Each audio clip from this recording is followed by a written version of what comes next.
A mansão parecia respirar um silêncio pesado desde que Helena partira. Cada canto carregava lembranças, como fotografias invisíveis penduradas no ar. Ricardo, um empresário conhecido por sua disciplina e controle, se via completamente perdido dentro da própria casa. Ele sabia lidar com números, contratos e decisões difíceis, mas não fazia ideia de como lidar com a dor dos próprios filhos. Lucas e Laura, seus gêmeos de 6 anos, haviam mudado completamente. Antes cheios de energia, agora pareciam viver em um mundo distante. Lucas quase não falava, passava a maior parte do tempo sentado perto da janela, observando o vazio. Laura, por outro lado, se agarrava a um ursinho antigo, presente de Helena, como se aquele objeto fosse a única coisa que ainda a conectava à mãe. O som das risadas que antes preenchia a casa havia desaparecido, substituído por um silêncio que machucava. Ricardo tentou resolver aquilo da única forma que conhecia, contratando ajuda. As melhores babás, com currículos impecáveis, passaram pela casa. Algumas tentavam animar as crianças com jogos, outras insistiam em rotinas rígidas, algumas até exageravam na doçura. Mas nenhuma conseguia atravessar o muro invisível que cercava Lucas e Laura. As crianças simplesmente não reagiam. Não importava o esforço, os sorrisos não vinham. E, uma a uma, as babás iam embora. Com o tempo, Ricardo começou a perder a esperança. Talvez aquilo fosse algo que ele não poderia consertar. Talvez a dor fosse grande demais. Foi então que Clara apareceu. Ela não tinha nada de extraordinário à primeira vista. Suas roupas eram simples, seu jeito discreto. Quando chegou para a entrevista, Ricardo mal levantou os olhos dos papéis. Já esperava mais uma tentativa frustrada. Fez algumas perguntas rápidas, quase automáticas, e aprovou sua contratação sem muita convicção. No primeiro dia, nada parecia diferente. Clara cumpriu suas tarefas em silêncio, organizando os espaços, preparando o lanche das crianças. Lucas e Laura, como de costume, permaneceram distantes, sem demonstrar interesse. Ricardo observava de longe, já esperando o mesmo resultado de sempre. Mas naquela tarde, algo inesperado aconteceu. Ricardo estava em seu escritório, concentrado em uma reunião online, quando um som interrompeu seus pensamentos.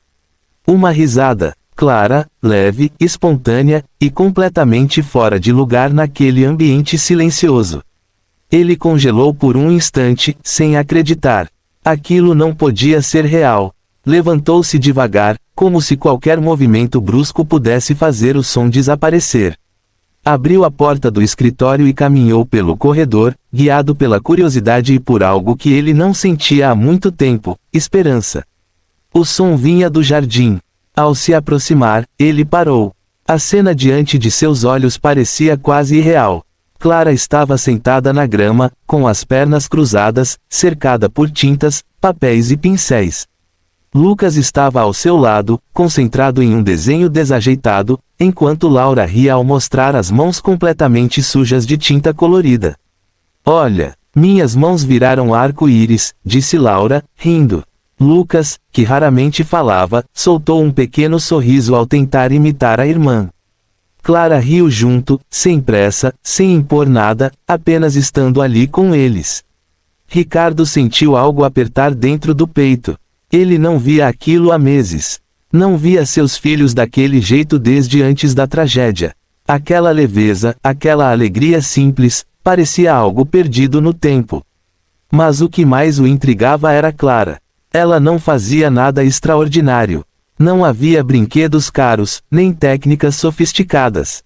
Apenas presença, apenas atenção verdadeira. Ricardo permaneceu escondido por alguns segundos, observando em silêncio. Uma mistura de alívio e confusão crescia dentro dele.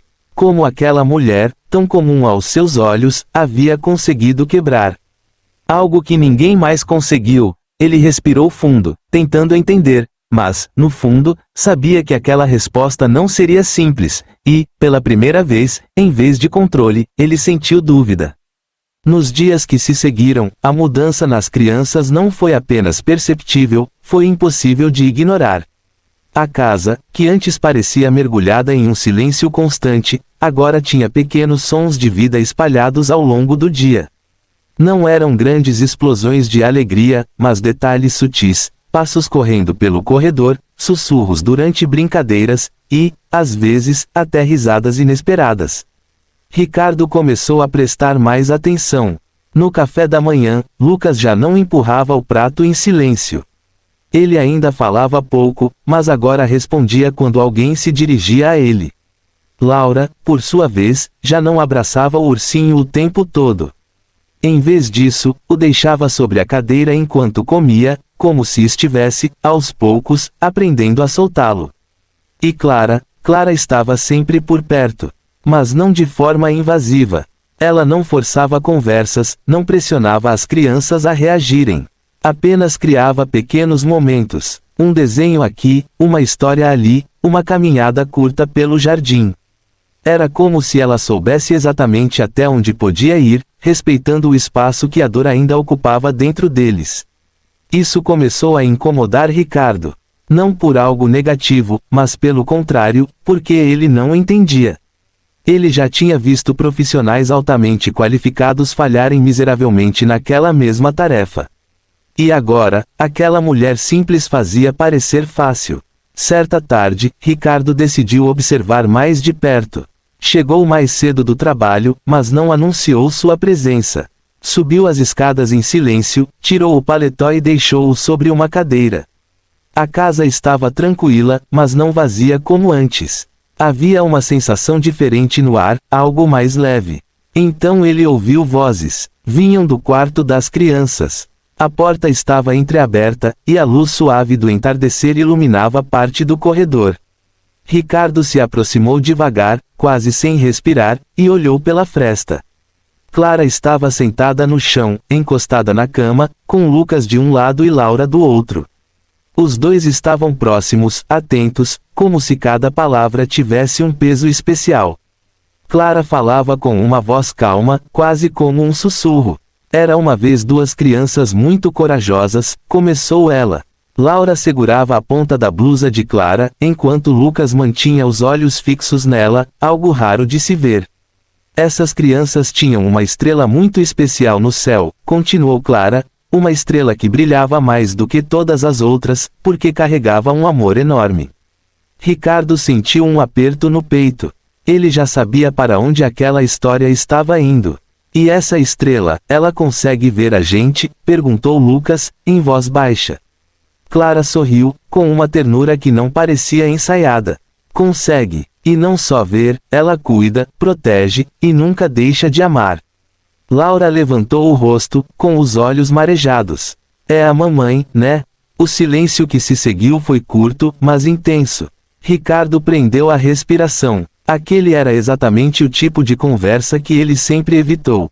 Sempre que os filhos mencionavam Helena, ele mudava de assunto, inventava desculpas, ou simplesmente dizia que depois falariam sobre isso.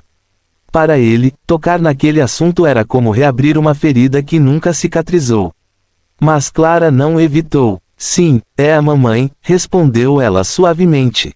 Laura encostou a cabeça no ombro de Clara, enquanto Lucas olhava para o teto, como se tentasse encontrar aquela estrela.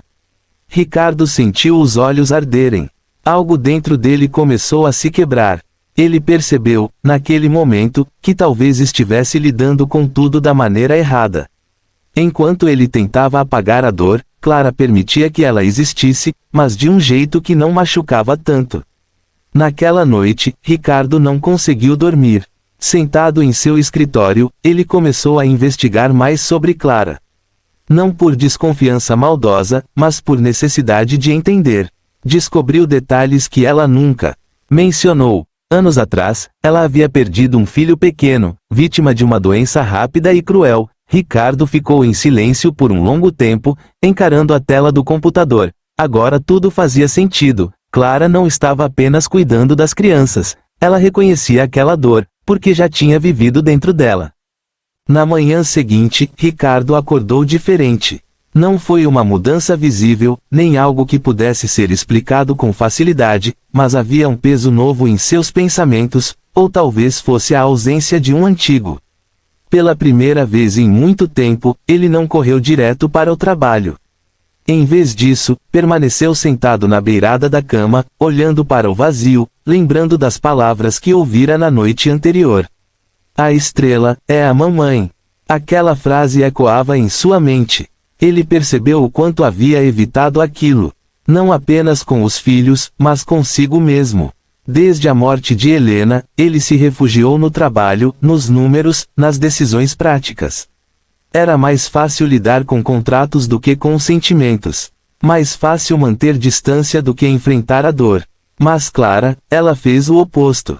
E, de alguma forma, funcionou.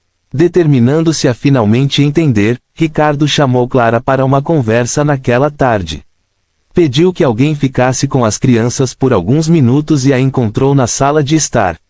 A luz que entrava pelas janelas iluminava o ambiente de forma suave, criando uma atmosfera tranquila, quase como se aquele fosse o lugar certo para dizer coisas difíceis. Clara entrou com o mesmo jeito calmo de sempre. "O senhor queria falar comigo?", perguntou, respeitosa.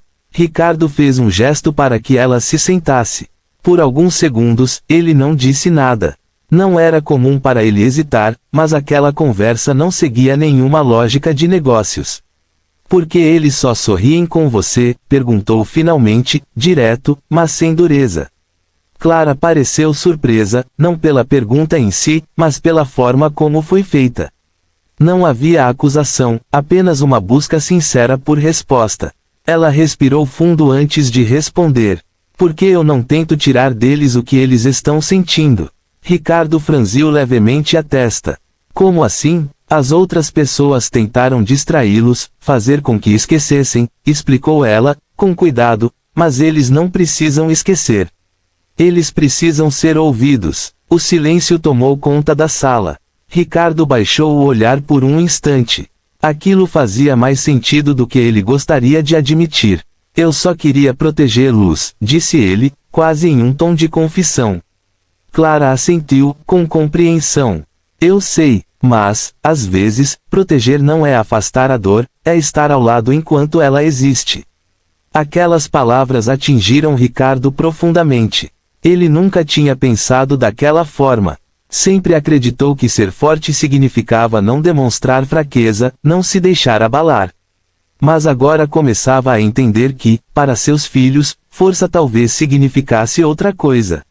Significava presença. Significava verdade. Naquele mesmo dia, Ricardo decidiu fazer algo que vinha evitando há meses.